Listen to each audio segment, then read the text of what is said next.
Su vida al Señor y que han pasado por las aguas del bautismo hoy. Qué maravilloso ver a jóvenes entregar sus vidas al Señor desde temprano, ¿verdad? Y oramos que el Señor obre en sus vidas más y más y las use para su gloria. Y como ellas han estudiado, el bautismo nos identifica simbólicamente con Cristo en su muerte y resurrección. Entramos en el agua así como Él murió por nuestro pecado y fue enterrado, y salimos del agua así como Cristo salió de la tumba a una vida nueva y duradera. Pero hay otro aspecto del bautismo que es súper especial. No solo nos identifica nuestro bautismo con Cristo, sino que Él se identificó con nosotros bautizándose Él mismo. Él nos puso el ejemplo. Jesús mismo fue bautizado. Y entonces al bautizarnos estamos también siguiendo las pisadas de nuestro Señor y Salvador, que nos puso el ejemplo. Y este último punto es de suma importancia, porque Jesús nos puso el ejemplo de cómo vivir como ser humano en dependencia y obediencia absolutas al Padre. Porque Cristo fue hombre. O sea, Cristo fue un ser humano. A veces en el cristianismo enfatizamos casi exclusivamente la deidad de Cristo. Es decir, que Cristo es Dios, Dios el Hijo, Dios encarnado. Todo lo cual es cierto y vital. Por lo tanto, lo que ocurre muchas veces es que cuando vemos a Cristo en cuadros famosos de la historia o en imágenes comunes, Él tiene un halo, o sea, una aureola sobre su cabeza, un resplandor y ángeles alrededor, y está haciendo gestos de bendición divina con sus manos. Y no digo, como he dicho, no está mal enfatizar que Cristo es Dios. Lo que pasa es que a veces olvidamos que Cristo fue hombre. O sea, un ser humano como tú y yo, de muchas maneras más de las que normalmente pensamos. Y eso es muy importante. Y en las semanas que vienen queremos aprender a ver y apreciar la humanidad de Cristo, su semejanza a nosotros. Queremos conocer cómo era Él como persona. O sea, ¿cómo era caminar con Él? Los discípulos caminaron con Él, comían con Él, dormían al lado de Él. ¿Roncaba Jesús? ¿Cómo era la interacción con Él por la mañana, de madrugada, cuando no habían dormido lo suficiente, etcétera? ¿Cómo era Jesús? Seguro que agradable, sorprendentemente agradable. Pero ¿cómo era? ¿Cómo Él se conducía? ¿Cómo Él reaccionaba cuando provocado? ¿Cómo respondía y trataba a las personas? ¿Cómo era, si podríamos decirlo así, cómo era su personalidad? Entonces vamos a tomar varias semanas para mirar de cerca al hombre, Jesús. No estamos negando para nada que Él es 100% Dios en la carne, pero queremos enfocarnos en el hecho de que Él fue 100% hombre, y lo es.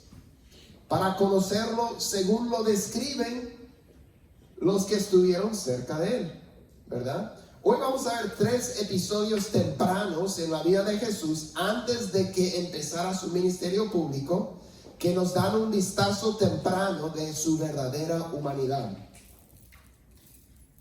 Entonces, lo primero que vemos es que Jesús creció, y voy a usar una frase y tengo que evitar que me malinterpreten, porque ya hemos dicho, Jesús fue Dios, Jesús vivió sin pecado. Entonces, tenemos que dejar eso claro. Pero quiero decir, Jesús creció como cualquier otro niño, en todos los aspectos. Él tuvo un desarrollo humano natural. Él fue criado, para eso vamos a ir a Lucas capítulo 2.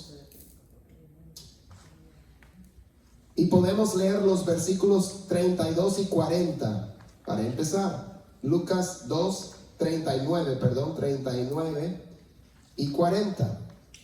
Esto es cuando llevaron a Jesús al templo cuando tenía 8 años. Cuando tenía días de nacido.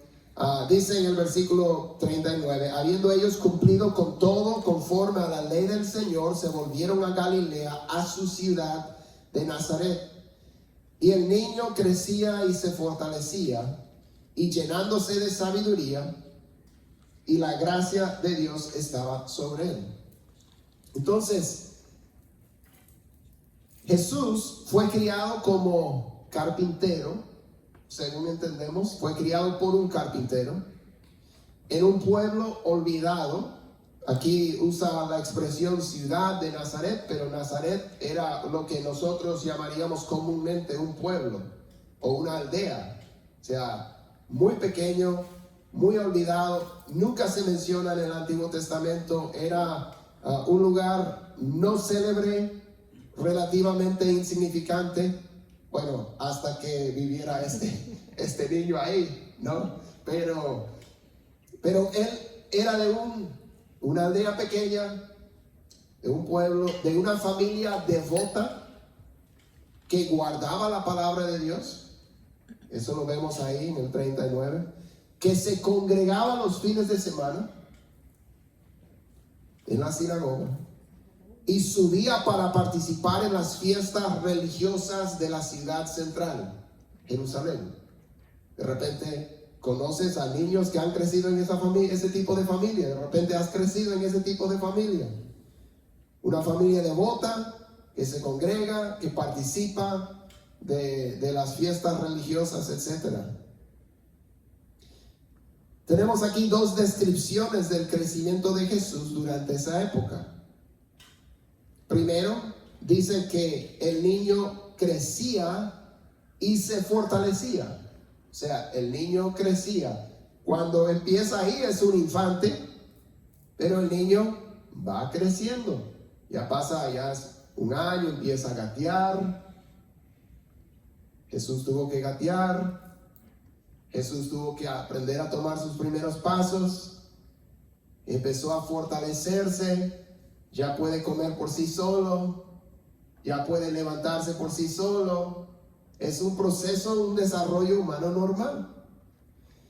Es la misma descripción que se usa, por ejemplo, en el capítulo anterior cuando habla de Juan el Bautista, donde dice, y el niño crecía y se fortalecía. Juan el Bautista, una expresión normal, una niñez normal. Y dice, llenándose de sabiduría. Jesús tuvo que aprender. Tuvo que aprender el alfabeto. Tuvo que aprender a escribir. Tuvo que aprender todo, humanamente. Ahora, Jesús no dejó de ser Dios cuando se encarnó. Pero Él no hacía uso voluntario de su deidad si el Padre no le indicara que lo hiciera. Entonces hay cosas durante la vida de Jesús que Él dice, solo el Padre sabe, yo no. ¿Cómo? ¿Verdad? Dice, de ese día y de aquella hora nadie sabe sino solo el Padre. Claro, porque Él no hacía uso de su omnisciencia, excepto cuando era la voluntad de Dios que lo hiciera. Y en muchas ocasiones durante su ministerio vemos Él manifestar su omnisciencia. Hay mucho misterio aquí, pero lo que sabemos con seguridad es que Jesús fue un ser humano en todos los aspectos excepto el pecado. Entonces Él aprendió como otros y dice que la gracia de Dios estaba sobre Él. Estaba viviendo conforme a la voluntad de Dios, etc. Ahora, no escuchamos mucho sobre Él después de esa primera visita al templo y la visita de los magos, excepto cuando Él tenía 12 años Y él estuvo en el templo dialogando con los líderes religiosos. Su familia, como era costumbre, subió a Jerusalén para la fiesta religiosa de la Pascua. Y ahí Jesús entra al templo y está dialogando con los expertos en la ley de Dios. Un niño de 12 años. Eso nos dice mucho acerca del niño. Conocía las escrituras. Niño de 12 años, conocía las escrituras. Conocía las enseñanzas de los judíos. Él era curioso, o sea, en el buen sentido, tenía curiosidad, quería aprender. Era algo maduro, respetuoso, lo tomaban en serio al parecer. Él tenía cierto denuedo, una seguridad de sí. Está interactuando con hombres expertos, seguro varios de ellos ancianos, muy respetados.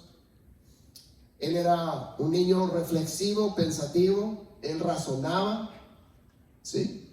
No solamente tenía memorizada la Biblia en parte, pero él la meditaba, así como nos dicen los salmos. Bienaventurado el varón que en la ley de Jehová está su delicia, todo el día medita en ella, ¿no? Ahora sus padres, esto es muy interesante, los padres de Jesús no captaban del todo las implicaciones de su deidad, ¿sí? Porque él les dice en ese evento, cuando él está en el templo, él les dice: no sabían que yo debía estar en la casa de mi padre, o sea, en el templo. Si Dios es mi padre, voy a estar en la casa de mi padre. ¿Por qué no me buscaron en el templo? Lógico. Pero interesante, a los 12 años como que no les hace clic. O sea, María sí sabe, José sabe, los ángeles les hablaron, etc. Pero también como que Jesús era tan humano, tan normal, entre comillas, que no les hacía clic a veces. Sus hermanos no creían en él hasta después de la resurrección. Eso nos quiere decir que cuando ellos estaban alrededor de la mesa comiendo sus burritos de desayuno, sus arepas o lo que sea, la interacción, ellos lo veían como su hermano. No digo que se portaba mal, seguro que se portaba tan bien que ellos no lo aguantaban, que era fastidioso, por bueno, ¿sí me explico? Pero ellos lo veían como hermano. Como un hermano más. Jesús fue igual que nosotros en su humanidad, excepto el pecado. Entonces ahí dice al final de Lucas 2, para concluir esta primera parte de su desarrollo, después de ese momento en el templo, dice en los versículos 51 y 52: descendió con sus padres y vino a Nazaret y continuó sujeto a ellos. Y su madre atesoraba todas estas cosas en su corazón. Y Jesús crecía en sabiduría, en estatura y en gracia para con Dios y los hombres. Entonces siguió creciendo de los 12 años. Él pasó por todas las etapas: infancia, niñez, lo que nosotros comúnmente llamamos adolescencia. Él pasó por todos esos cambios. Creció hasta la edad adulta. Él se sometía a sus papás. Difícil ser Dios y tener que someterte a padres imperfectos, cuando ellos no tienen la razón, pero tú sí. Pero te sometes porque es lo correcto ante Dios. Él era sujeto a sus padres. Siguió aprendiendo y practicando su oficio de carpintero. Trabajaba con las manos.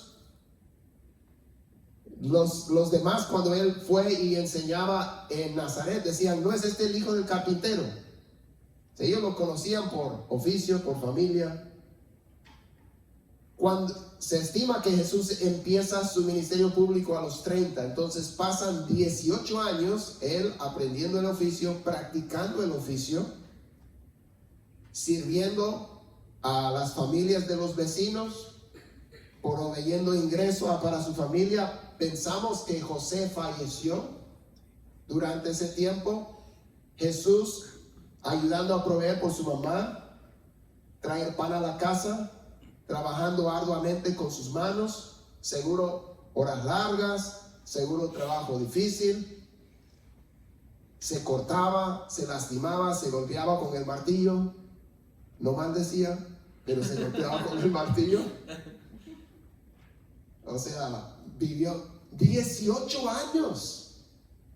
La Biblia no nos menciona nada que pasó durante ese tiempo, porque al parecer no era nada de otro mundo.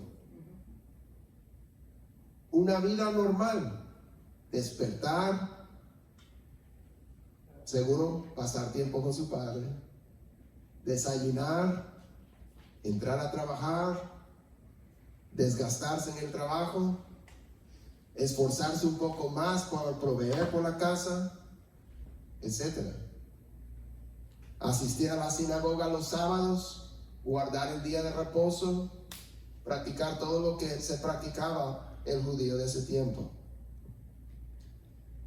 Bien.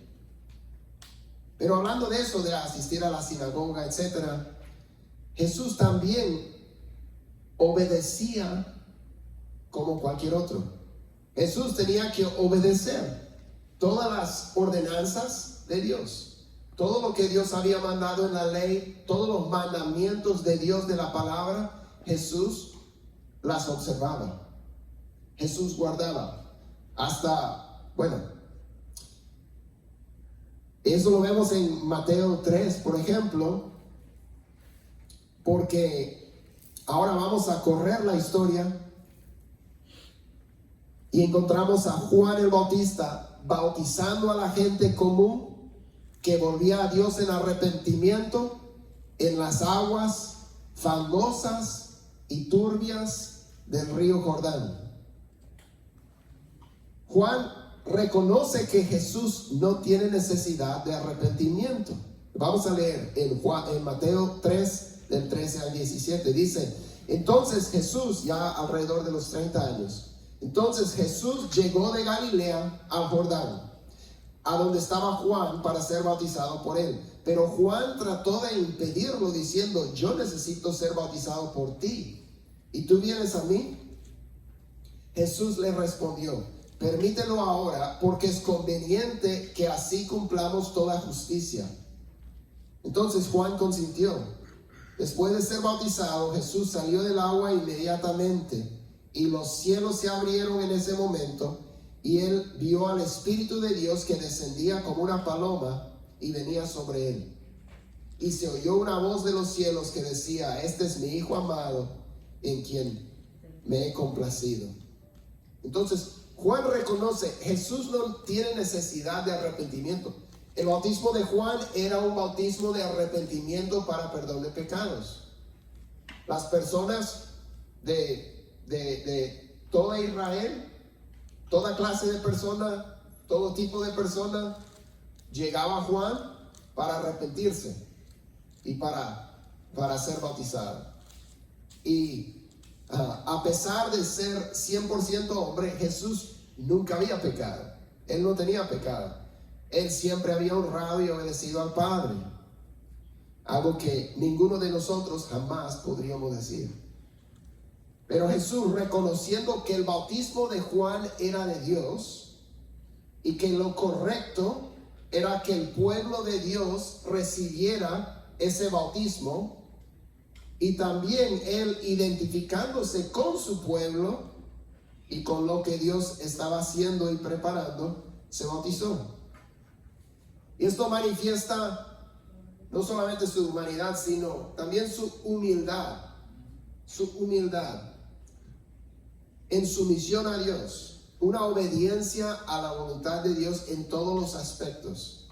Jesús hacía lo que un ser humano debía hacer. Los fariseos, los líderes religiosos del día, lo miraban de lejos. A veces ellos llegaban para observar, para juzgar qué es lo que está pasando aquí. Jesús no.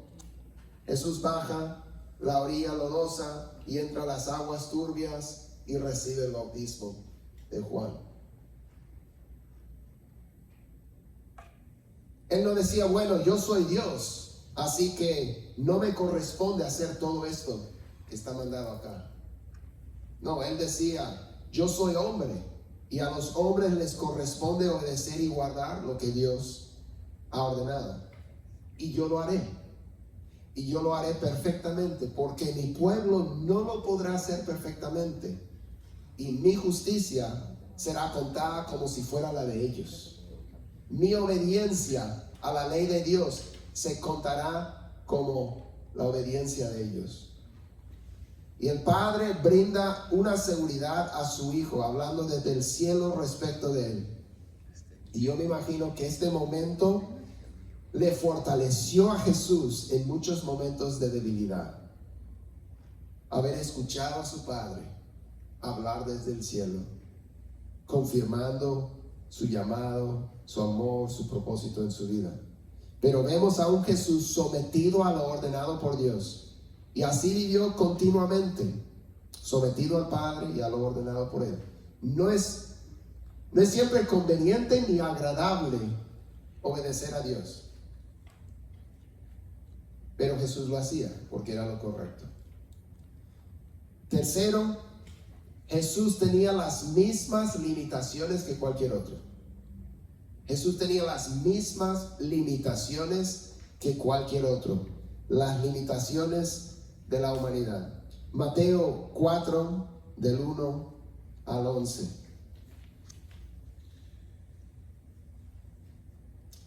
Entonces, dice en el versículo 1, entonces Jesús fue llevado por el Espíritu al desierto para ser tentado por el diablo.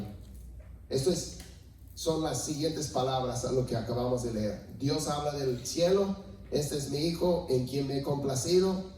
Siguiente versículo, entonces Jesús fue llevado por el Espíritu al desierto para ser tentado por el diablo. Versículo 2, 4:2. Después de haber ayunado 40 días y 40 noches, entonces tuvo hambre.